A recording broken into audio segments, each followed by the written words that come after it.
કહીશું આપણે left side, આને કહીશું આપણે રાઈટ સાઈડ, આને કહીશું, બોલજો ને તો બાજુવાળાને સમજે, આને કહીશું, આને કહીશું.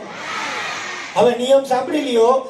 રાઈટ સાઈડમાં ઓલવેઝ અને હંમેશા તમારા જીવનના અંતિમ શ્વાસ સુધી હંમેશા એક જ ડાયરી છે. કોઈ ટેક્સ્ટ બુક છે?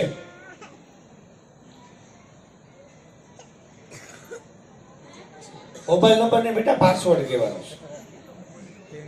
ચાલો બીજી એક આવી છે પ્રકાશ કરીને પુસ્તક 2, 4 2 મિનિટ પૂરી. Thank you. પણ આની તાકાત ક્યારે ખબર પડશે? હું તમને ચેલેન્જ આપું, મારા વાક્યને રેકોર્ડ કરી લેજો. આ પદ્ધતિ આજે ઘરે ગયા પછી રોજ, જો વિદ્યાર્થીઓ કહું છું, રોજ ખાલી 5 મિનિટ. કેટલી વાર?